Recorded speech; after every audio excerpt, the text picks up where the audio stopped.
जय श्री कृष्णा, वंदे मातरम, भारत माता की जय। दोस्तों, यदि पुरुषत्व की कमी हो गई है, बहुत सारे कारण होते हैं। बचपन में कुछ गलतियां हो जाती हैं, हस्तमैथुन आदि के माध्यम से हम लोग अपना वीर्य स्खलित कर देते हैं गलत आदतों में आके, या फिर बहुत ज़्यादा नशा अगर हम करते हैं, अथवा हमारा खान पान बहुत ज़्यादा गलत है, जैसे तले भुने कन्फेक्शनरी फूड, इस तरह का हमारा खान पान है, तो इससे हमारा जो पुरुषत्व है, जिसको सेक्सुअल पावर कहते हैं, वो कम हो जाती है और जो वैवाहिक जीवन है उसमें समस्याएं आती हैं। तो इस समस्या से निजात पाने के लिए हमें क्या करना चाहिए, क्योंकि आजकल क्या है, इस चीज़ को कोई बताता नहीं है, अपने घर वालों से नहीं बता पाते हैं। कई युवा होते हैं वो इसको छुपाते रहते हैं और उनको शीघ्र पतन, धातु की समस्या और इस तरह की समस्याएं उनको होती रहती हैं। स्वप्न दोष आदि की समस्याओं से वो जूझते रहते हैं और अपना शारीरिक कमजोरी उनको होती रहती है लगातार।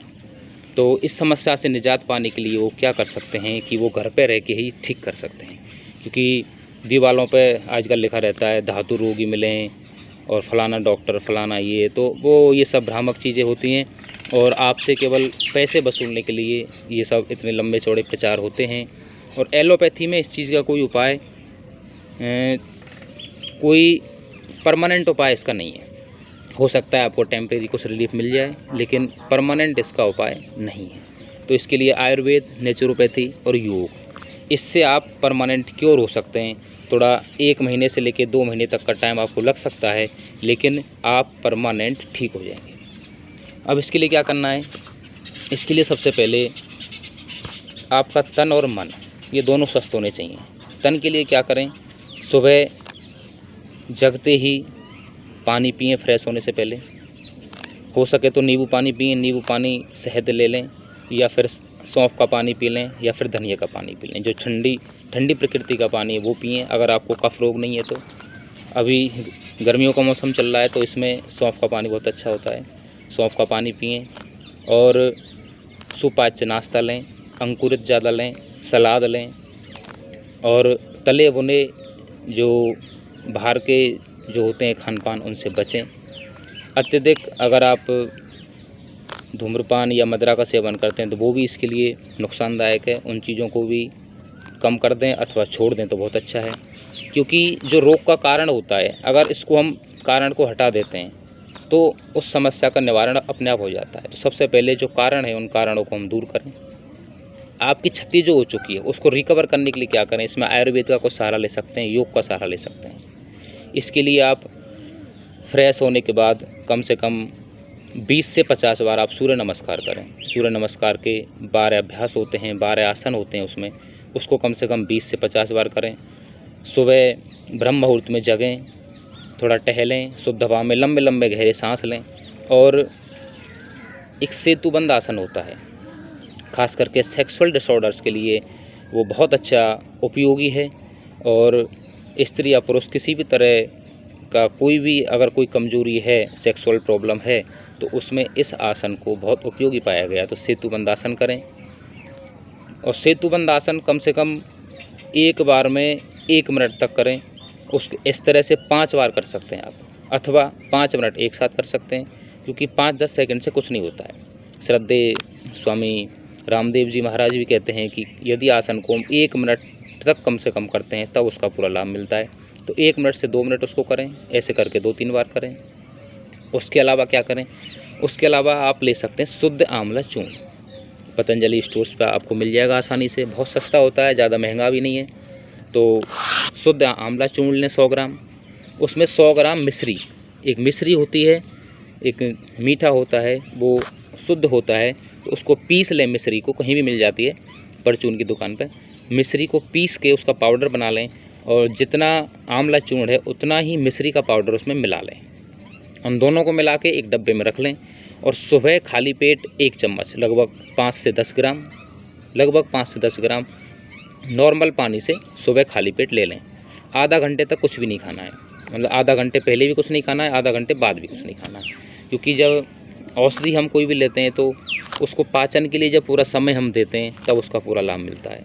औषधि के तुरंत बाद अगर हम कुछ खा लेंगे तो उसका पूरा लाभ नहीं मिलेगा, वो हमारे मल के रास्ते से बाहर निकल जाएगी। तो आधा घंटे पहले आधा घंटे बाद तक कुछ नहीं खाएं। ऐसे ही 5 से 7 ग्राम अथवा 5 से 10 ग्राम अपनी क्षमता के अनुसार। तो 1 चम्मच पाउडर रात को सोते समय लेना है। 2 समय आपको ये पाउडर लेना है और कोई कड़वा नहीं है, बहुत अच्छा इसका स्वाद होता है। अगर आप ये लेंगे और सेतुबंद आसन, सूर्य नमस्कार ये अगर करेंगे तो आपकी तन की जो कमज़ोरी हो चुकी है, जो क्षति हो चुकी है, वो पूरा रिकवर हो जाएगा। इसके साथ मन की कमज़ोरी, क्योंकि ये समस्याएं मानसिक भी होती हैं। कई लोग अपने मन से थक जाते हैं कि मेरी तो क्षमता ही नहीं है, मैं क्या कैसे ये सब करूं। तो इसके लिए क्या करें, इसके लिए प्राणायाम करें। और एक्चुअली इन चीज़ों का अगर हम दुरुपयोग करते हैं तो फिर कितना भी उपाय कर लें फिर कुछ नहीं हो सकता है। इसलिए इसका सदुपयोग करें। अगर आप शादीशुदा हैं तो भी ब्रह्मचर्य व्रत का पालन करें। शादीशुदा होने से ब्रह्मचर्य व्रत का पालन कैसे करते हैं, इसमें आप अपने जीवन साथी के साथ ही केवल रिश्ते बनाएं, तो इसको ब्रह्मचर्य ही कहा गया है।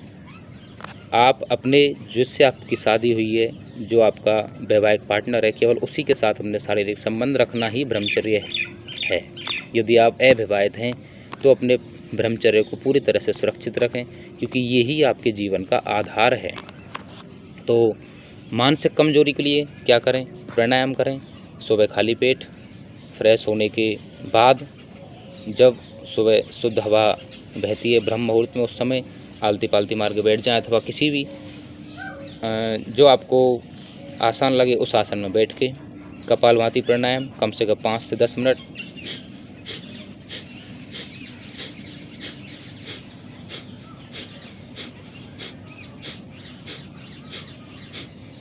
इस तरह से करें 5 से 10 मिनट कपालभाति, और कम से कम 3 से 21 बार बाह्य प्राणायाम। बाह्य प्राणायाम कैसे करेंगे, सांस लंबा भरेंगे, छोड़ेंगे, पूरा सांस निकल जाएगा,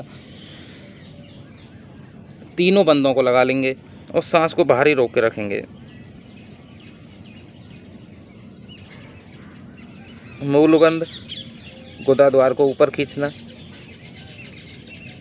उड्डयन बंद, नाभि को अंदर दबाना, पूरा पेट से चिपका देना, और जालंधर बंद, थोड़ी को कंठकोप से लगा लेना। इसको त्रिबंध कहते हैं। इसके साथ अगर बाह्य प्राणायाम करते हैं तो उसका अच्छा लाभ हमें मिलता है। फिर नॉर्मल सांस ले लें। इस तरह से सांस को बाहर रोकना है, जितना आपका क्षमता है उस क्षमता के अनुसार बाहर रोकें। ऐसे 3 से लेकर 21 बार तक इस प्राणायाम को कर सकते हैं।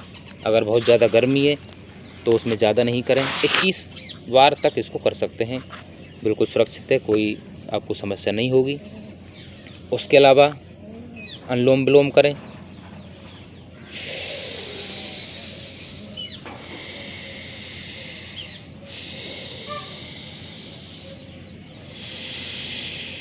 बाई नोस्ट्रल से स्टार्ट करें, धीरे धीरे सांस भरें 5 से 7 सेकंड में।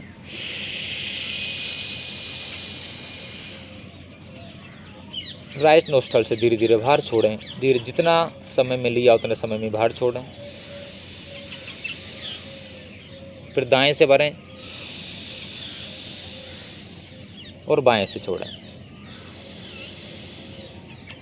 इस तरह से इसको 5 मिनट से लेके आप आधा घंटे तक भी कर सकते हैं। इस प्राणायाम का कोई भी इस तरह इसका कोई हानि नहीं है, क्योंकि ये प्राणायाम ऐसा है कि आप इसको जितना करेंगे उतना ही आपका नर्वस सिस्टम और आपका ऑक्सीजन सप्लाई अच्छी होती है।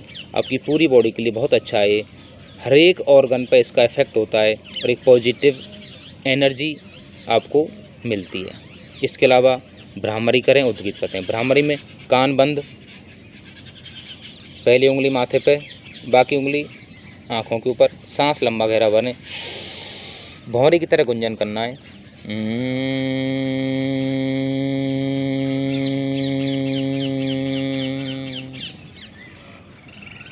इस तरह से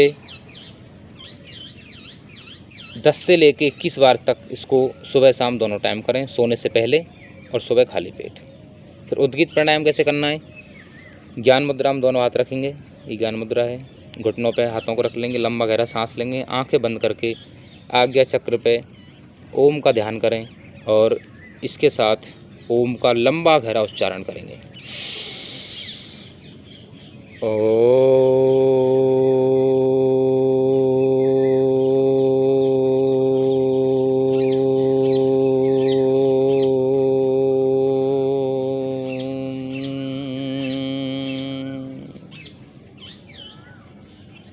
इसके बाद थोड़ा सांसों पर ध्यान करें और इससे आपका मेडिटेशन भी हो जाएगा। तो इससे आपकी जो मानसिक कमज़ोरी है, जो आपके मन की कमज़ोरी है, वो दूर हो जाएगी और आप पूर्ण रूप से आप स्वस्थ हो सकते हैं बिना किसी डॉक्टर के चक्कर में आए।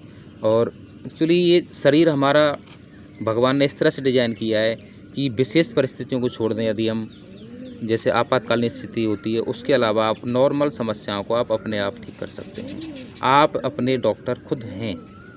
अगर आपको ज्ञान है आयुर्वेद का, थोड़ा बहुत योग का, वैसे तो योग करने से कोई रोग होता भी नहीं है, अगर हो भी जाए तो ठीक भी हो जाता है।